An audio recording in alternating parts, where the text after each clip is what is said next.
Welcome guys GK MCQs MK channel में आपका बहुत बहुत स्वागत है। सब्सक्राइब कीजिए जीके एमसीक्यूज एमके चैनल को और पाइए रोजाना मल्टीपल चॉइस क्वेश्चन जो आपके एंट्रेंस एग्जाम और कंपटीशन एग्जाम के लिए बहुत ही ज़्यादा हेल्पफुल है।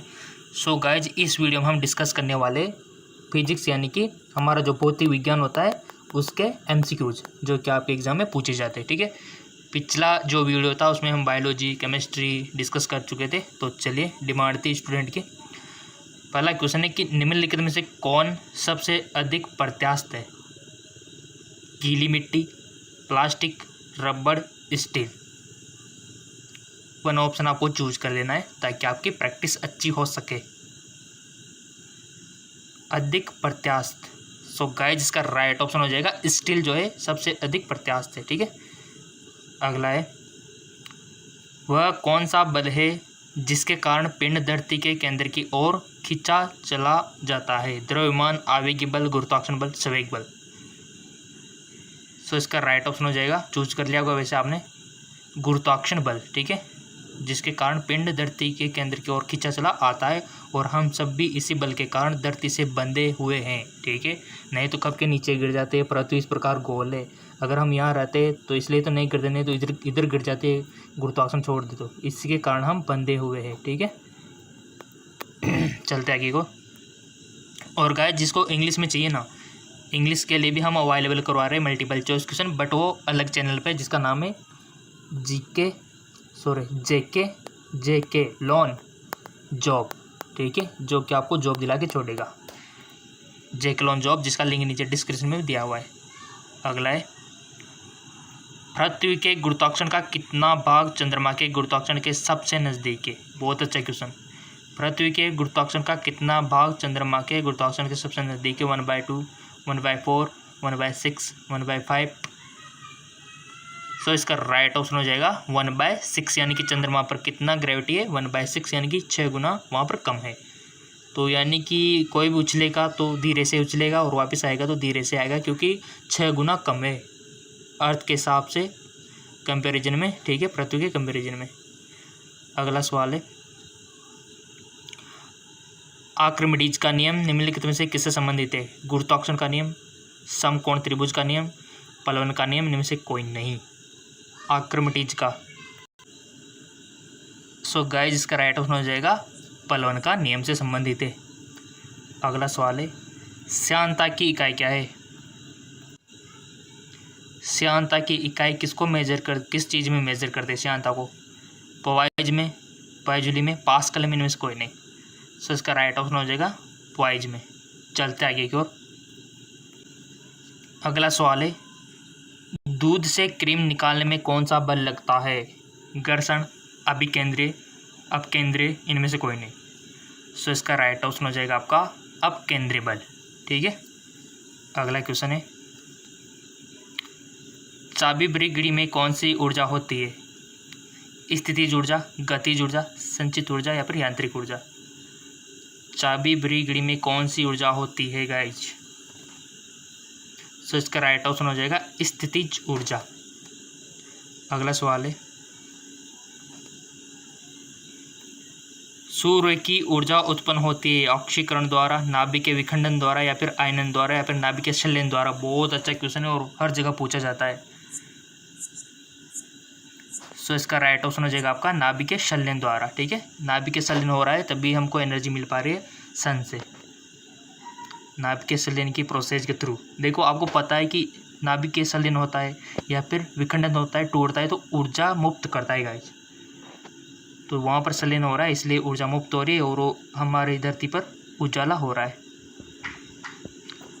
वायुमंडल में बादलों के तैरने का कारण है दाब, घनत्व, ताप, वेग। वायुमंडल में बादलों के तैरने का कारण। सो इसका राइट ऑप्शन हो जाएगा घनत्व यानी कि डेंसिटी। चलते आगे को। वस्तु की मात्रा बदलने पर क्या अपरिवर्तित रहता है? आयतन, घनत्व, द्रव्यमान, भार। वस्तु की मात्रा बदलने पर क्या अपरिवर्तित रहता है? सो इसका राइट ऑप्शन हो जाएगा आपका घनत्व। मात्रा बदल लो बट उसकी डेंसिटी चेंज नहीं होती, अपरिवर्तित रहती है। चलते आगे को। अगला सवाल है जल में तैरना न्यूटन की गति के किस नियम के कारण पॉसिबल है।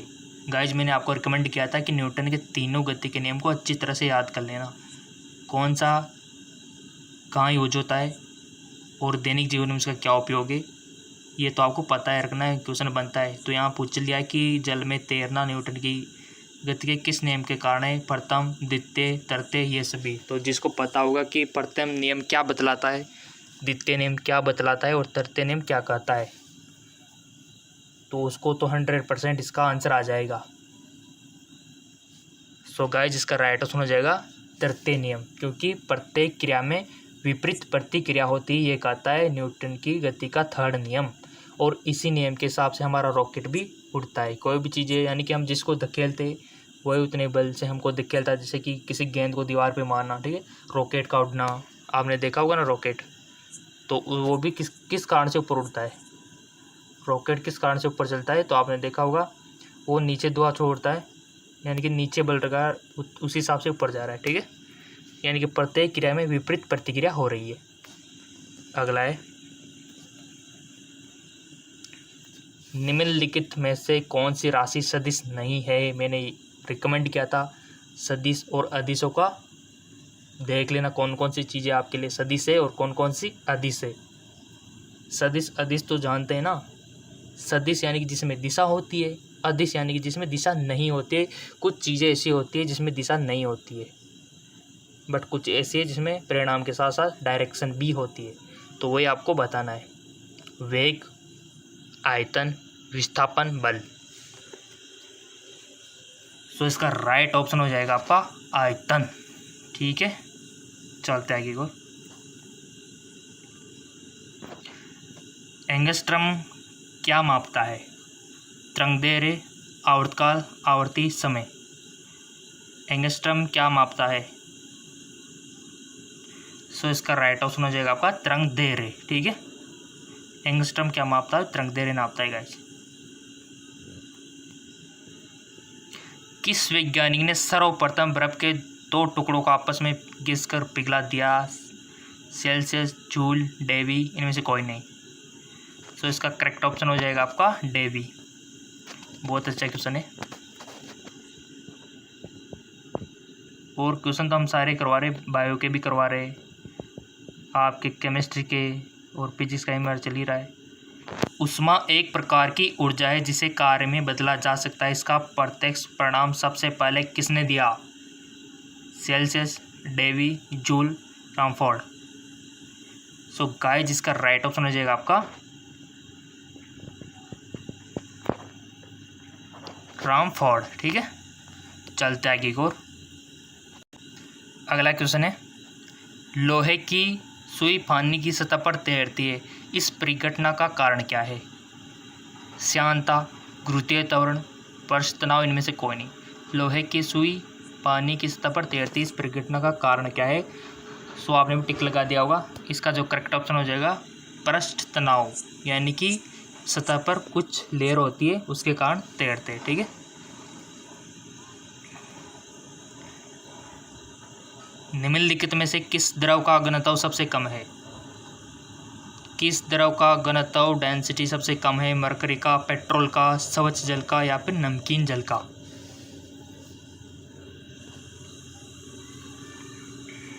सो गाइस जिसका राइट ऑप्शन हो जाएगा पेट्रोल का घनत्व सबसे कम है। चलते आगे। एक हॉर्स पावर में कितने वाट के बराबर होता है। मोस्ट इम्पोर्टेंट क्वेश्चन, हर जगह पूछा जाता है और बहुत को तो पता भी नहीं होगा कि एक हॉर्स पावर, ठीक है। आपने देखा होगा ना, बहुत सी जगह लिखा रहता है 1 HP। HP का मतलब हॉर्स पावर होता है ना।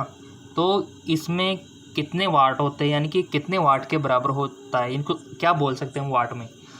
जिसको ये सवाल आ गया बहुत बहुत धन्यवाद, उसको वेरी वेरी गुड दूंगा मैं एक तरह से, और आ भी गया होगा बहुत सारों को। 1 HP मतलब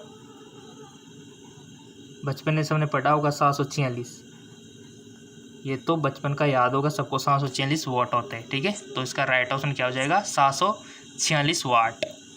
तो इसको ऐसा ना लिख के कंपनी वाले बहुत सी चीज़ों में क्या लिख देते हैं 746 की जगह 1 HP लिख देते हैं, यानी कि सिंपल सा क्वेश्चन है कि 746 वाट की चीज़ है, ठीक है। अगर 2 HP की है तो कितना होगा उसका बताइए। तो सिंपल सी बात है, मल्टीप्लाई कर लो इसको 746 को 2 से, तो 2 HP का हिसाब आ जाएगा, ठीक है। तो ये बहुत सी जगह HP लिखा होता है ना, उसका मतलब हॉर्स पावर होता है। और आपकी ट्यूबवेल्स हो गई, इनकी क्षमता हॉर्स पावर में होती है, ठीक है ना।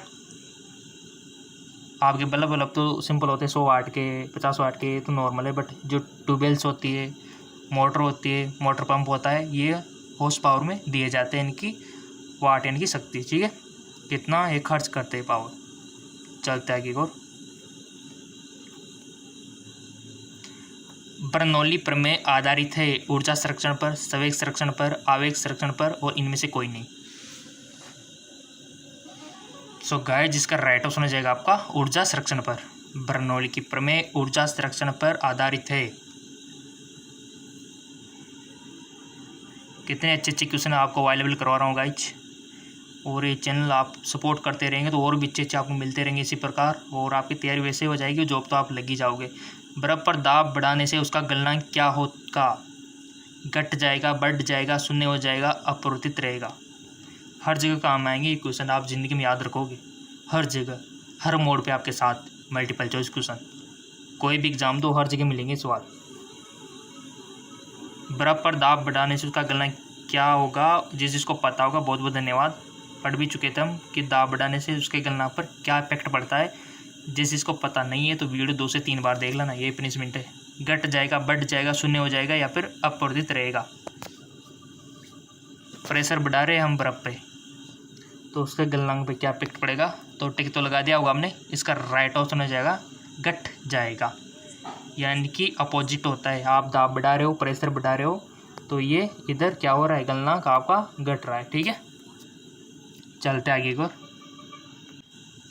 अगला क्वेश्चन है, किसी मनुष्य के शरीर का सामान्य तापक्रम कितना होता है? अब आप बोलेंगे सर ये तो बच्चों वाला क्वेश्चन है, बट बहुत सारे स्टूडेंट 50% बच्चों वाले क्वेश्चन को ही गलत करके आते हैं। एक्साइटेड होके, पता नहीं, ध्यान नहीं जाता है ना कि नॉर्मल क्वेश्चन है, और कहीं भी टिक मार देते हैं। क्योंकि वो एग्जामिनर होता है ना, वो ऑप्शन ऐसे सेट करता है कि वो बच्चा कंफ्यूज हो। तो ऐसे जो इजी क्वेश्चन होते हैं थोड़ा ध्यान रखना उसमें, कहीं आपको फंसाने की साजिश तो नहीं है उस क्वेश्चन में। तो ये आपको रिकमेंड करता हूँ। बहुत सारे स्टूडेंट जो होते हैं एग्ज़ाम टाइम पे एक्साइटेड होके टिक मार के आ जाते हैं, ये तो हमको आ रहा है।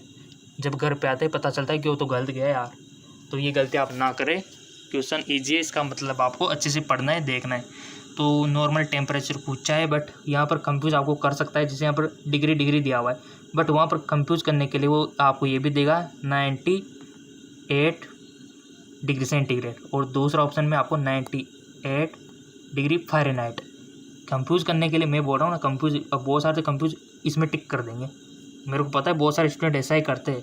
और उधर ऑप्शन में 98 पॉइंट कुछ करके इधर टेम्परेचर का मापन चेंज कर देंगे, ठीक है। और बहुत से में 37 डिग्री फ़ारेनहाइट कर देंगे, ठीक है। और बहुत से में हमारे यहाँ पर 37 डिग्री और उधर पैमाना यहाँ पर लिख देंगे। तो बहुत सारे कंफ्यूज ऐसे हो जाएंगे, क्योंकि एग्जामिनर से ऐसे सेट करता है। तो आपको पीछे का मात्रा भी देखना है, फ़ारेनहाइट में क्या अंतर होता है, सेल्सियस में क्या अंतर होता है, और भी मेजर करने के तरीके होते हैं इनको, टेम्परेचर को, ठीक है। तो वो भी यहाँ पर सेट कर देंगे।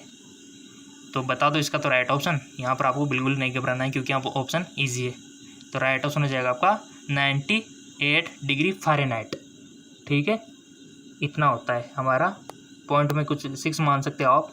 इतना हमारे बॉडी का टेम्परेचर होता है, जो कि यही बना रहता है, चाहे सर्दी हो गर्मी हो, बट हमारे शरीर का तो टेम्परेचर यही रहता है, एक जैसा, ठीक है। और आपको पता है कि ज़्यादा होने पर तो बुखार आ जाता है, ठीक है, और इससे कम गया तो हाइपोथर्मिया हो जाता है। और बहुत से जानवर ऐसे हैं जिनका शरीर का तापमान वातावरण के अकॉर्डिंग चेंज होता रहता है, जैसे कि आपका सांप हो गया, ठीक है। जी हाँ, बिल्कुल सही देखा आपने। तो सांप हो गया, आपकी छिपकली हो गई, ठीक है। इनका टेम्परेचर क्या होता है वातावरण में, जैसे मान लो सर्दियों में 7 डिग्री सेंटीग्रेड हो गया, तो इनका भी तापमान 7 डिग्री सेंटीग्रेड हो जाएगा। और छिपकली का तापमान भी 7 डिग्री सेंटीग्रेड। और मक्खी मच्छर होते हैं ना, मच्छर मक्खी जो आपको अभी बारिश में परेशान कर रहे होंगे, तो उनका भी टेम्परेचर 7 डिग्री सेंटीग्रेड हो जाता है। और ऐसी कंडीशन में ये चीज़ें सर्वाइव नहीं कर सकती। इसी कारण आपको सर्दियों में ज़्यादा मक्खी मच्छर सांप छिपकलियाँ नज़र नहीं आती है क्योंकि टेम्परेचर लो है, अगर ये बाहर आएंगे तो मर जाएंगे। बट इंसान तो घूमते रहते हैं क्योंकि उनका नॉर्मल टेम्परेचर कितना रहता है, ये बनाए रहता है। ठीक है, तो आपको समझ में आ गया होगा। चलता है एक और। उष्मा का सबसे अच्छा चालक, उष्मा का चांदी, सोना, तांबा, एल्यूमिनियम, तो इसका राइट ऑप्शन हो जाएगा चांदी, उष्मा का अच्छा चालक। निम्नलिखित में से किसकी उष्माधारिता अधिक है? उष्माधारिता बेंजीन की, जल की, स्वर्ण का टुकड़ा, लोहे का टुकड़ा। सो राइट ऑप्शन हो जाएगा इसका आपका, थोड़ा सा क्लिक हम कर लेते हैं इसको।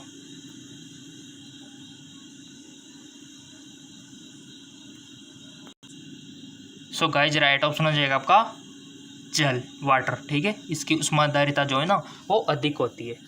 चलते आगे की ओर। निम्नलिखित में से किसके द्वारा अधिक ज्वाला पैदा होता है? भाप, गर्म हवा, सूर्य की किरणें, ये सभी। अधिक ज्वालक पैदा होता है तो इसका राइट ऑप्शन हो जाएगा आपका भाप। ठीक है, अगला क्वेश्चन है, कितने अच्छे क्वेश्चन है गाइज, आई लव क्वेश्चन, कितने सुंदर है। ठीक है, निम्नलिखित में से किससे में सर्वोच्च विशिष्ट ऊष्मा का मान होता है? तांबे में, शीशे में, जल में, कांच में। सर्वोच्च विशिष्ट ऊष्मा का मान, तो इसका राइट ऑप्शन हो जाएगा आपका जल, वाटर, इसमें होता है। चलते आगे को। अगला क्वेश्चन फिर बच्चों वाला आ गया कि ऊष्मा का सबसे अच्छा चालक कौन? तो ये तो बच्चे को पता है कि चांदी है, सिल्वर है। आणविक संगठन के द्वारा ऊष्मा का संप्रेक्षण क्या कहलाता है? संवहन, विकिरण, चालन, विकिरण, तो इसका राइट ऑप्शन हो जाएगा संवहन। निम्नलिखित द्रव में कौन सा ऊष्मा का बहुत अच्छा चालक है? निम्नलिखित द्रव में कौन सा ऊष्मा का बहुत अच्छा चालक है? इत्र, बेंजीन, पारा, पानी, तो इसका राइट ऑप्शन हो जाएगा पारा, मरकरी। ठीक है, चलते आगे और। ठोस से द्रव में पदार्थों के अवस्था परिवर्तन को कहते हैं? वाष्पन, गलन, क्वथन, इनमें से कोई नहीं। ठोस से द्रव में पदार्थ की अवस्था परिवर्तन को क्या कहते हैं? राइट ऑप्शन गलन, गलन बोलते हैं अगर कोई भी चीज़ ठोस से द्रव में हो रही यानी गल रही हो। ठीक है ना, तो गलन आप याद रख सकते हो। वाष्पन यानी कि किसी चीज़ का द्रव से गैस में बदलना, यानी कि उसका वाष्प हो रहा है। चलते आगे और। बट कुछ चीज़ें ऐसी होती है जो ठोस से डायरेक्ट गैस में चेंजिंग होते हैं, उसको क्या बोलते हैं? ऊर्ध्वपातन। ठीक है, तो क्वेश्चन वही पूछ लिया, देखो अगला। ठोस कपूर से कपूर वाष्प बनने की प्रक्रिया को क्या बोलते हैं? ये तो मैंने अभी बताया था, तो सबको आ गया होगा, तो कि उसको ऊर्ध्वपातन बोलते हैं। ठोस से डायरेक्ट कन्वर्ट हो गया वाष्प में। चलते आगे और। अगला क्वेश्चन है, किसी द्रव का उसके क्वथनांक से पूर्व उसके वाष्प में बदलने की प्रक्रिया को क्या बोलते हैं? किसी द्रव का उसके क्वथनांक से पूर्व उसके वाष्प में बदलने की प्रक्रिया को क्या बोलते हैं? संघनन, हिमीकरण, वाष्पीकरण, इनमें से कौन है? तो राइट ऑप्शन हो जाएगा आपका वाष्पीकरण। ठीक है, चलते आगे और। ऊष्मा गतिकी के प्रथम नियम से संरक्षित होता है? संवेग, ऊर्जा और संवेग दोनों, इनमें से कोई नहीं। सो इसका राइट ऑप्शन हो जाएगा ऊर्जा। चलता है और। यदि किसी स्थान के तापमान में सहसा वृद्धि होती है तो आपेक्षिक आर्द्रता क्या होती है? यदि किसी स्थान के तापमान में सहसा वृद्धि होती है तो आपेक्षिक आर्द्रता क्या होती है? बढ़ती है, घटती है, स्थिर रहती है, घटती है, बढ़ती रहती है, बताइए। सो इसका राइट ऑप्शन हो जाएगा घटती है। ठीक है, यदि किसी स्थान के तापमान में सहसा वृद्धि होती है तो आपेक्षिक आर्द्रता घटती है, सही बात है। ध्वनि तरंगों की प्रकृति होती है, कैसी होती है? अनुदैर्घ्य, अप्रगामी, अनुप्रस्थ या फिर विद्युत चुम्बकीय। सो इसका राइट ऑप्शन हो जाएगा अनुदैर्घ्य। ठीक है, तो फिर गाइस विद्युत चुम्बकीय किनकी होती है? प्रकाश की, है कि नहीं? यानी कि जो निर्वात में भी गमन कर जाता है। हमारी ध्वनि निर्वात में गमन नहीं करती है। ठीक है,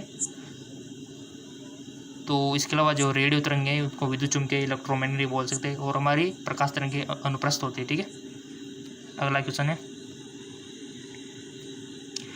ध्वनि की चाल अधिकतम होती है जल में, वायु में, निर्वात में, इस्पात में। तो ध्वनि की चाल का क्रम पता होना चाहिए आपको। तो राइट ऑप्शन हो जाएगा आपका इस्पात में। क्यों होती है इस्पात में? क्योंकि जो ध्वनि का जो क्रम है ना, सबसे ज़्यादा ये टॉस में होती है गाइस, और उससे कम द्रव में, और उससे कम गैस में, ठीक है, और उससे कम निर्वात में। निर्वात में जीरो होती है, जीरो हो जाती है। और यही क्रम अगर प्रकाश के लिए बोले कि प्रकाश की चाल किस में होती है, तो इसका उल्टा कर देना। उल्टा मतलब सबसे ज़्यादा तो निर्वात में होती है प्रकाश की चाल, उससे कम फिर गैस में होती है, उससे कम फिर द्रव में होती है, उससे कम फिर ठोस में होती है, ठीक है। इसका उल्टा प्रकाश की चाल। ओके, चलते आगे की ओर। अगला क्वेश्चन है, कौन सी प्रक्रिया प्रकाश और ध्वनि दोनों में घटित नहीं होती है? कौन सी प्रक्रिया प्रकाश और ध्वनि दोनों में घटित नहीं होती है? ध्रुवण, अपवर्तन, विवर्तन या फिर परावर्तन। कौन सी प्रक्रिया प्रकाश और ध्वनि दोनों में घटित नहीं होती है? तो आपने भी टिक लगा दिया होगा। इसका राइट ऑप्शन हो जाएगा आपका ध्रुवण में नहीं होती है, ठीक है। हाँ, लाइट में और साउंड में घटित नहीं होती है ध्रुवण। इंपॉर्टेंट क्वेश्चन है, थोड़ा सा जूम कर लेते ताकि आपको अच्छा दिख जाए। हमारे स्टूडेंट को किसी प्रकार की तकलीफ नहीं होना चाहिए। ध्वनि तरंगे किसके कारण प्रतिध्वनि उत्पन्न करते हैं? ध्वनि तरंगे किसके कारण प्रतिध्वनि उत्पन्न करते हैं? विवर्तन, अपवर्तन, परावर्तन, इसमें कोई नहीं। सो इसका राइट ऑप्शन हो जाएगा आपका परावर्तन।